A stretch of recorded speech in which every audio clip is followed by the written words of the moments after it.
ఇక మూడో భాగంలో మిమ్మల్ని తీసుకెళ్ళే ప్రయత్నం చేస్తాను. మూడో భాగంలో తీసుకెళ్తాను. మూడో భాగం ఏంటంటే మౌనంగా ఉన్న సేవకుడు. మౌనంగా ఉన్న సేవకుడు. యెషయా గ్రంథం 53:7-9 వచనాలు ఏం రాయబడిందంటే ఆయన ఎలాంటి సేవకుడిగా కనబడుతున్నాడు అంటే మౌనంగా ఉన్న సేవకుడిగా కనబడుతున్నాడు. చదువు యెషయా గ్రంథం 53:7 వచ్చిన చదవండి ఒకసారి. అతడు దౌర్జన్యమునందును బాధింపబడినను అతడు నోరు తెరవలేదు. వదకు తేబడిన గొర్రెపిల్ల మౌనంగా ఉండినట్లు అతడు నోరు తెరవలేదు. అబ్బా ఏమి సేవకుడు అండి ఈ సేవకుడు. బాధింపబడినా ఏం చేయలేదంట. బాధింపబడిన ఏం చేయలేదంట, నోరు తెరవలేదు. ఎంత ఓర్పు, ఎంత సహనం. యేసు శ్రమల్లో ఎంత సహించాడండి, ఎంత ఓర్చుకున్నాడండి. ఎన్ని మాటలు మాట్లాడాడంట, ఒక్క మాట కూడా మాట్లాడలేదంట. ఒక్క మాట కూడా మాట్లాడలేదంట. ఆయనకు వచ్చిన శ్రమల కంట ఒక్క మాట కూడా మాట్లాడలేదంట. అంటే ఏసుకైనా శ్రమలు వస్తున్నాయి, మనకు రావట్లేదు శ్రమలు. మన స్థాయిలో మనకు కూడా ఏమొస్తున్నాయి, శ్రమలు వస్తున్నాయి. మాట్లాడకుండా ఉంటున్నావా ఏమండి? మనకు శ్రమలు వస్తున్నాయి, మాట్లాడకుండానే ఉంటున్నావా అంటున్నాను ఏమండి? మాటలకు పదునెడతాం మనం. మా వాళ్ళు కూడా మాటలు ఈ తాడు తెగిపోవాలి. తాడే ఏ తాడు?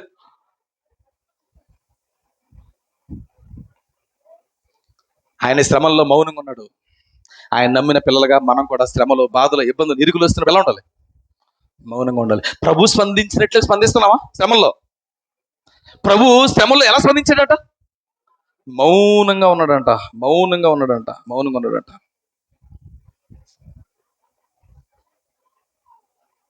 మౌనంగా ఉన్నాడంట. ప్రభు స్పందించినట్టు మనం స్పందించాలి. ప్రభు ఎలా స్పందించినట్టు మౌనంగా ఉన్నాడు.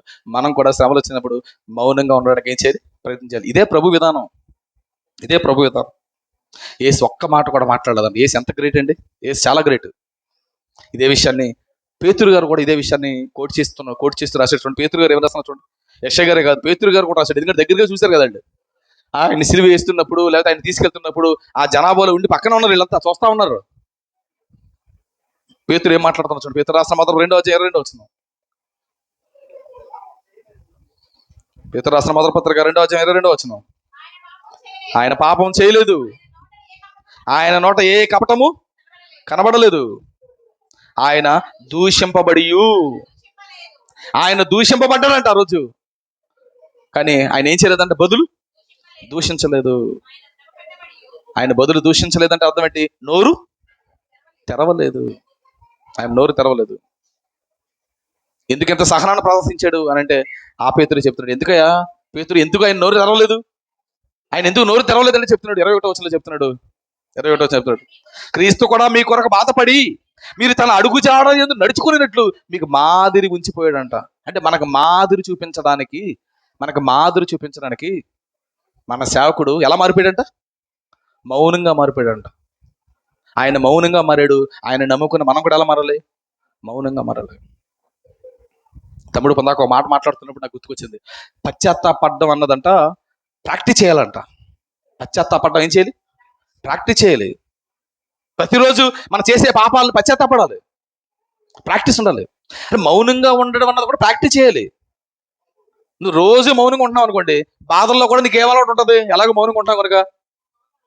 మౌనం అలవాటు ఉందనుకోండి, బాధల్లో కూడా మౌనంగా ఉంటాం. రోజు గలగల వాగి బాధలు వచ్చినప్పుడు గలగల మాట్లాడకుండా ఉండగలమా? నా పాయింట్ మీకు అదవుతుందా? రోజు గలగల మాట్లాడతాం, బాధలు వచ్చినప్పుడు మౌనంగా ఉండగలమా? బాధలో కూడా తిట్టేస్తుంటాం.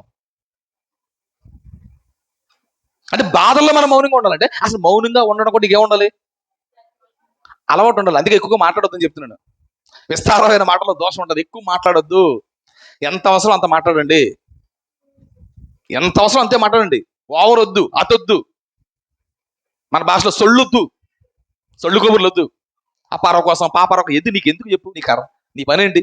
నీ కోసం నువ్వు మాట్లాడుకో. నీ కుటుంబం కోసం నువ్వు మాట్లాడు. నీ వ్యాపారం కోసం, పక్కోడి వ్యాపారం కోసం ఎందుకు? పక్కోడి కోసం నీకు ఎందుకు? ఎక్కువ మాట్లాడొద్దు. మౌనంగా ఉండడం నేర్చుకో. యేసు సిలువలో ఎందుకు మౌనంగా ఉన్నాడు చెప్పనా? నీకు నాకు మౌనం అనే విధానాన్ని అలవాటు చేయడానికి ఆయన సిలువలో ఎలా ఉన్నాడు? మౌనం. ఆయన మౌనంగా ఉన్నాడని పాటలు పాడుకుంటాం తప్ప మనం ఎప్పుడు మౌనంగా ఉన్నాం. ఏంటి పాట? ఏంటి? నోరు తెరవలేదా ఏ ప్రేమ, బదులు పలకలేదా ఏ ప్రేమ, ఎవరి కోసమో ఆ, నీ కోసమే నా కోసమే మౌనంగా ఉన్నాడు. మరి నీ కోసం నా కోసం మౌనంగా ఉన్నప్పుడు నువ్వు నేను కూడా ఎలా ఉండాలి? పాట పాడతాం కానీ మౌనంగా ఉన్నాం. అంటే క్రైస్తవులు అంట అబద్ధాలు ఆడరంట, అబద్ధాలు పాడతారంట. మళ్ళీ చెప్తున్నాను, మీకు అర్థాలు చెప్తాను. క్రైస్తవులు అంటే అబద్ధాలు ఆడరంట, అబద్ధాలు ఏం చేస్తారంట? పాడతారంట. పాడనా పాట పాడినా, రాజా నీ సన్నిధిలోనే ఉంటానే అబద్ధం. ఎక్కడ ఇటు దొంగడు ఈ వారం పాడితే వచ్చేవారు రాడు. నువ్వు ఉంటే నాకు చాలు ఏసయ్య పాట వద్దా? చేపలు వద్దా? వద్దా? దొంగిడు పాడతాడు, అబద్ధం భలే పాడతాడు. ఎంత స్టైల్గా పాడతాడో ఏమండి, ఎంత స్టైల్. అబద్ధాలు క్రైస్తవులు అంటే ఏం చేయరంట? మళ్ళీ చెప్పండి, నా కోసం చెప్పరు. అబద్ధాలు క్రైస్తవులు ఆడరు, ఏం చేస్తారు? పాడతారు. ప్రార్థనలో కూడా అబద్ధాలే, దొంగలు. ప్రార్థనలోనే ప్రార్థన ఏంటుకుంటున్నారు? దేవా నేను పురుగును, ధూళును, దుమ్మును, ఆ? ఆ,